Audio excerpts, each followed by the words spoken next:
Salut à tous. Aujourd'hui est un grand jour car nous allons vous parler de notre série préférée, Doctor Who.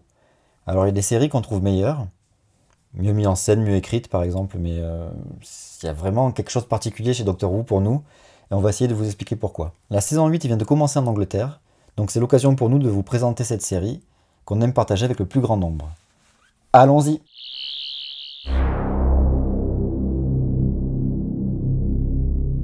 La réponse peut sembler simple pour les fans de la série, mais pour les autres c'est un grand mystère. Un jour, leurs yeux s'est posé sur la chose, et des larmes de sang ont coulé devant une esthétique cheap repoussante, des acteurs surjouants, des dialogues pour gamins et un récit farfelu et référencé.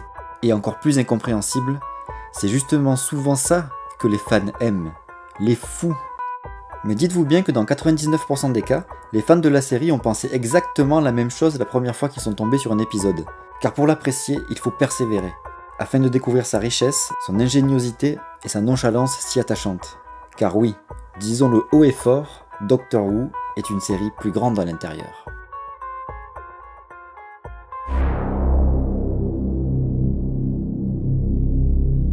Doctor Who est la plus longue série de science-fiction du monde. Elle débuta en 1963 et était avant tout destinée aux enfants avec des histoires à caractère pédagogique.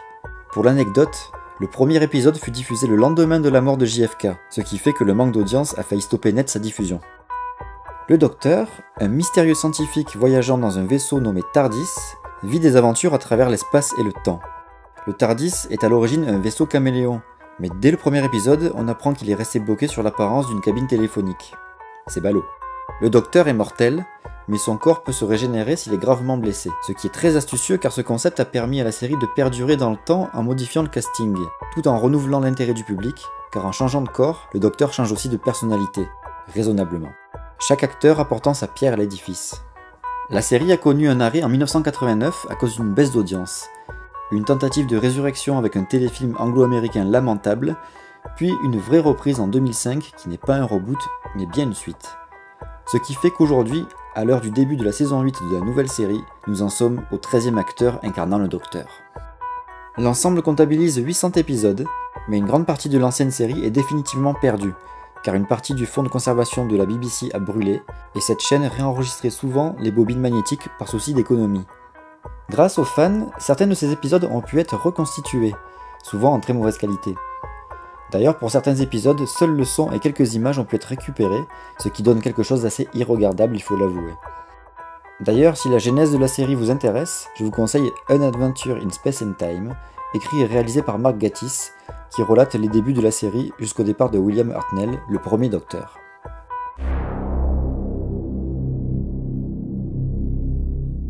L'idée de base est aussi simple qu'ingénieuse. Elle permet aux scénaristes une liberté et une créativité sans bornes. La seule vraie limite est le budget. Car depuis l'origine, les moyens ridicules de la télévision anglaise n'ont jamais permis de rivaliser esthétiquement avec des séries américaines telles que Star Trek. Du coup, ça ne paraît pas tellement ridicule d'avoir pour méchant du premier épisode des mannequins de vitrine, puisque cela est fait pour. Alors effectivement, ces créatures ridicules existaient déjà dans la série d'origine, mais les avoir choisis eux, plutôt que d'autres ennemis plus terrifiants, dénote bien une volonté d'ironie. De plus, on s'aperçoit vite que cette idée pourtant risible devient pertinente lors d'une scène où les héros se retrouvent enfermés dans une réserve de mannequins. Des aliens se cachent-ils parmi eux? Cela donne une scène d'angoisse digne d'un John Carpenter. Qu'une série ait conscience de ses défauts et parvienne à en faire des qualités est une preuve d'ingéniosité et d'intelligence. Depuis la reprise de la série par le showrunner Steven Moffat en 2010, avec la saison 5, l'ambition est de rivaliser esthétiquement et narrativement avec les séries américaines, et force est de constater que le but est atteint depuis la saison 6. Il n'y a donc plus de raison de trouver ça kitschounet. Mais à titre personnel, nous gardons une certaine nostalgie de l'ère Russell T. Davies, le côté cheap résonnant comme un hommage à l'ancienne série et aux séries B en règle générale. Le second degré avait aussi l'avantage de faire passer les éventuelles incohérences ou facilités de scénario comme une lettre à la poste. Quelle expression ridicule d'ailleurs vu que la poste est aujourd'hui bien moins efficace qu'un email. Bref.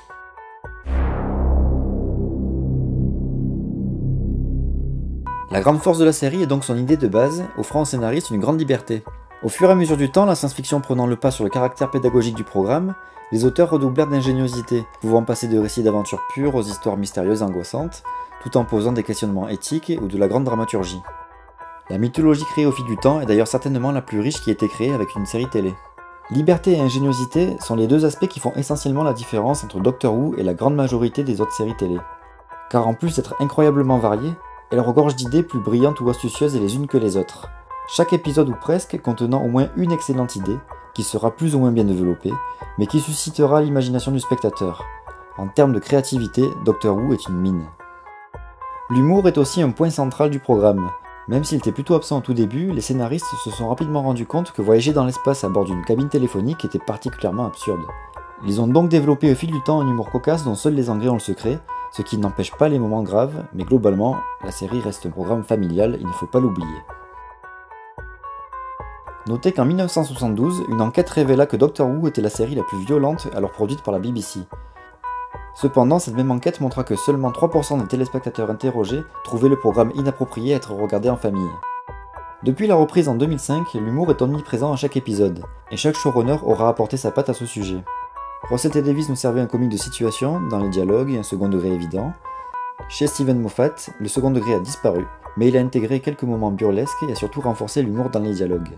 Mais le plus remarquable est que la série est incroyablement fun, procurant un pur plaisir d'aventure et de fraîcheur. Le tout parsemé d'un subtil parfum de mystère autour du personnage principal, icône au passé aussi riche que mystérieux et donc parfaitement fascinant. Le titre même pose la question « Doctor Who ?» En effet, Docteur qui ? Car le nom du docteur reste et restera à jamais inconnu, laissant planer sur le personnage une aura mystique. Car à l'image de son nom, masqué par un pseudonyme, le docteur se cache derrière sa quête éternelle d'aventure, comme pour oublier ou fuir quelque chose.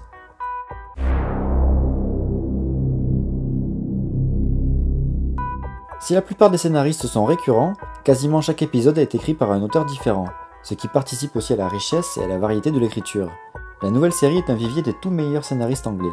Citons en exemple Russell T. Davies donc, le malin qui sait créer des personnages attachants, Mark Gatiss, le respectueux des œuvres originales qui a créé avec Steven Moffat le virtuose l'autre série anglaise à succès Sherlock. Citons aussi Chris Chibnall, le créateur de Broadchurch, et surtout le grand scénariste de bande dessinée et romancier Neil Gaiman. Depuis la reprise de 2005, le showrunner intègre un fil rouge à l'ensemble.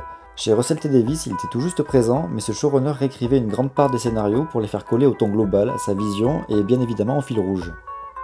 A contrario, Steven Moffat a rendu le fil rouge bien plus présent, tout en retouchant très peu les scénarios écrits par les autres. Ce qui à mon avis est un contresens, le principe de fil rouge ne collant pas avec une série qui fonctionne avec des scénaristes différents pour chaque épisode. Moffat adore solliciter son ingéniosité pendant l'écriture, car se mettre volontairement des bâtons dans les roues est le meilleur moyen de se forcer à trouver des solutions aux problèmes et donc à être inventif.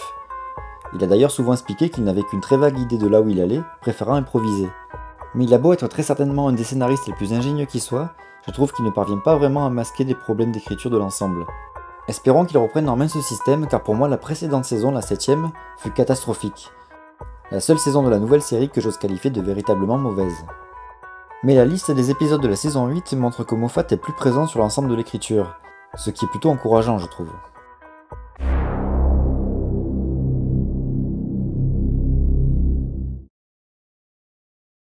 La saison 8 venant de sortir, nous comptons faire un vlog par semaine parlant de l'épisode qui vient de sortir, ainsi que de l'évolution de la saison.